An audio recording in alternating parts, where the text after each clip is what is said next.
A warm welcome, everyone, and thank you for joining today's live session. So in the next approximately 20 to 30 minutes, you, the participants, have the opportunity to gain insights into the extension of the SAP Compatibility Packs, which has just recently been announced by SAP. So you can also find the link leading to the respective press release in the description of this video. So with that, I am very happy to have Arne Schmidthals as expert with us today. So Arne is a business development chief expert at SAP. And you, the participants, have the opportunity to raise your questions. You can do so by using the live chat window in YouTube. And we have experts who are happy to answer your questions there. So in addition to that, we have also time reserved for Q&A after the presentation part. So without any further ado, I would now like to hand over to Arne. And Arne, the stage is all yours. Thank you and welcome everybody. Good morning, good afternoon, good evening, depending on where you are. I would like to take you through the compatibility scope topic. Before we talk about the extensions or the main reason that we have this call today, I want to recap the overall concept of compatibility scope, make sure that everybody understands what this is all about. This picture nicely illustrates the underlying concept of SAP S/4HANA compatibility packs that were introduced when S/4HANA was launched.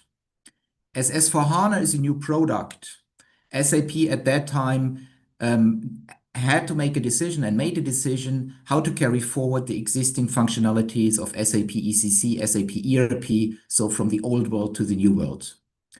And as you see here, the functionality that became real S/4HANA functionality visualized in blue is the regular S/4HANA functionality, and the orange, the old functionalities, either was no longer carried forward into the new world, or, and this is where we come to the compatibility scope, has been carried forward as an orange box into S/4HANA, where SAP provided a timely restricted use right for these capabilities. This timely restricted use right has been extended several times. It initially was planned to expire end of 2020, then end of 25, and now SAP made the decision to extend it one final time until May 2026, because there was customer feedback that customers are still in the transition over and need some more time. So that is the overall concept. To recap, compatibility scope is old ERP functionality that was carried forward into S/4HANA with a timely restricted use right. Overall, we are looking at roughly 100 compatibility scope items. Typically only a very small portion, if at all, is relevant or has been relevant for each and every customer. And it is important for you to now find out, if you haven't done so already, if you are still using compatibility scope items. And I will also share how you can find that out. There is a new report that SAP has made available. One important conceptual element that needs to be understood. We need to distinguish between use rights and maintenance.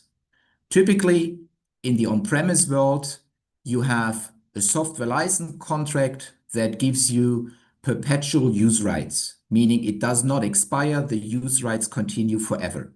Then there is a maintenance contract coming in addition that has a contract duration that typically then renews, if not terminated, and obviously the maintenance continues then for the contract duration. This is similar for cloud subscription contracts. Here, use rights and maintenance come together and are valid for the duration of the contract. Compatibility scope now is, as explained before, a special topic. It is a use right topic, not a maintenance topic, and those compatibility scope use rights are timely restricted, meaning they expire at a certain point in time. And this equally applies to on-premise as well as to S/4HANA private cloud contracts. If you look at the big picture, the different product worlds, ERP, the old world, S/4HANA, on-premise and private cloud, the new world. The first thing to keep in mind is the concept of compatibility scope only applies to S/4HANA. In the old world, with SAP ERP, ECC, there is no expiration of use rights. There is no concept of compatibility scope use rights. So if you only use ERP systems, this compatibility scope does not apply to you. If you are using S/4HANA on-premise or S/4HANA private cloud, this is something you should look into, because regardless if you run S/4HANA on-premise or S/4HANA private cloud, the compatibility scope generally applies in both cases. For S/4HANA public cloud, just to have the complete picture, there is no compatibility scope, so therefore it doesn't apply there either. It applies to all S/4HANA releases, meaning doing an upgrade to a higher release will not resolve a certain compatibility scope issue. A compatibility scope issue can only be resolved by discontinuing the use of the respected functionality, for example, by moving over to a successor functionality. The use rights either expire now end of May 2026, this is the left orange box, and for cloud systems, SAP already last year announced that the use rights would continue until end of 2030.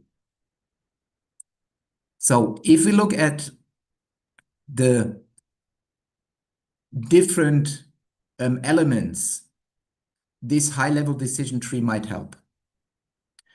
So if you are only using any of these three compatibility scope items, transportation management, customer service, and production planning process industries, the extension that was communicated 2 or 3 years ago still applies. So regardless if it's on-prem or cloud, your use rights for these three compatibility scope items in S/4HANA on-premise and S/4HANA private cloud will continue until 2030.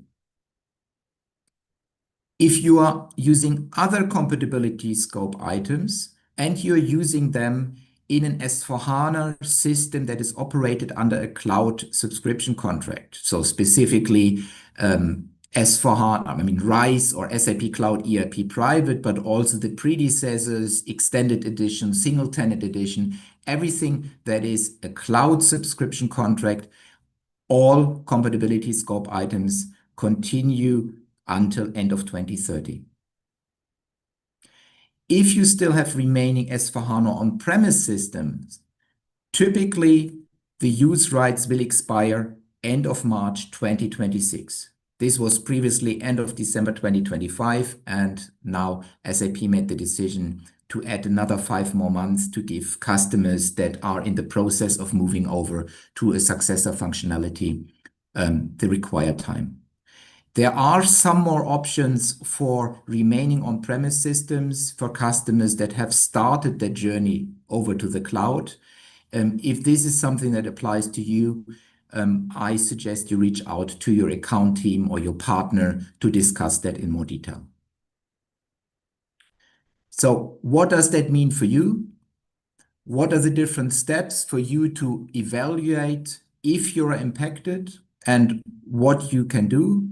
The first step is to check what kind of systems are you running. If you only run SAP ERP systems like ERP6, Enhancement Pack 6, Enhancement Pack 7, Enhancement Pack 8, so those kind of things, there is no compatibility scope, so you do not need to worry about this topic.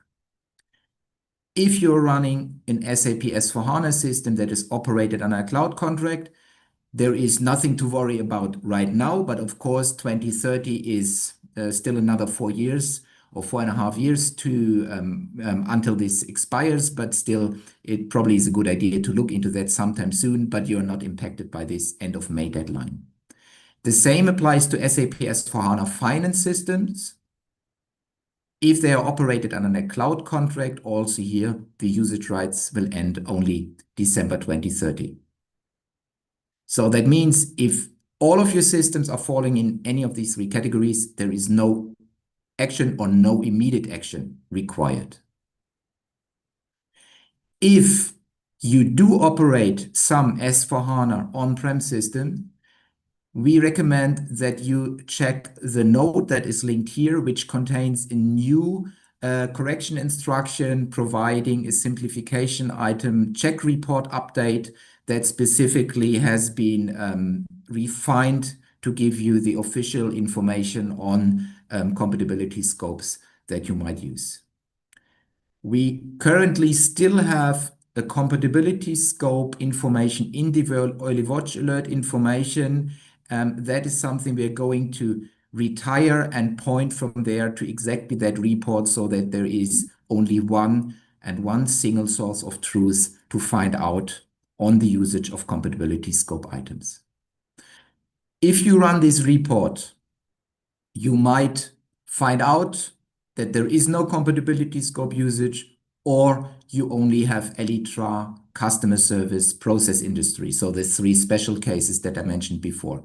In that case, no immediate action required because, well, either you don't have compatibility scope usage, then there is no action required at all, or if it's one of these three items, you have more time until end of 2030. Also, there is no further action required if you determine that you will stop using those remaining compatibility scope items by end of May 2026. In all other cases, we recommend that you reach out to your account team to discuss options and to align with the SAP team or your partner what you can best do to reach out to resolve that compatibility scope situation. So that basically, in a nutshell, is number one, the concept of compatibility scope items. To recap, it applies to S/4HANA systems, not to ERP systems. It applies both to on-premise and cloud. But for cloud-operated systems, the use rights will continue until end of December 2030. So no immediate action, only in the case that they are on-premise S/4HANA system. You should look into your current usage and reconfirm that everything has been taken care of, or if that is not the case, react fast and reach out to SAP to find out the best options to move forward. With that, I want to thank you for your participation, and we can now take some questions. Sinan, over to you. Perfect. Thank you very much, Arne, for your insights into the compatibility packs. And as Arne has already mentioned, we now have some time reserved for questions and answers. I can see that our experts in the chat have already been answering questions. So if there are any additional questions from the participant side, please feel free to include them in the chat window. And in the meantime, I would like to mention that you have the opportunity to access the slides shortly after the end of the session in the description of this video. So we will post a link there where you can access the slides and take a deeper look into the content again, in case you would like to do that. So let me take a look into the chat window if we have any additional questions. So I can see that there are questions which have already been answered in the chat. So let's probably give the participants 1 or 2 more minutes. And let's see if there are any more questions incoming. I can see there is one more question. So let me read that one out loud. If you have S/4HANA on-premise and have resolved all compatibility packs, but only CS isn't resolved, do we have time until 2030? Sorry, I didn't get that. If only what is remaining? Only CS isn't resolved. Then you have time until 2030. As you see here on this slide in the upper right corner, if only Elytra, CS, or PPPI remains as compatibility scope item, regardless if on-prem or cloud. The use rights continue until end of 2030. Perfect. Thank you very much, Arne. I can see we now also have the answer to that question in the chat window by our experts. So thank you very much to our experts working there as well. So I can currently not see any additional questions. So thank you very much again, Arne, for sharing your insights on the compatibility pack scope. And also many thanks to all the participants for joining. And a big thank you also to our experts answering the questions in the chat. So with that, I wish you a great day and hope to see you again in one of our future live sessions. Thank you.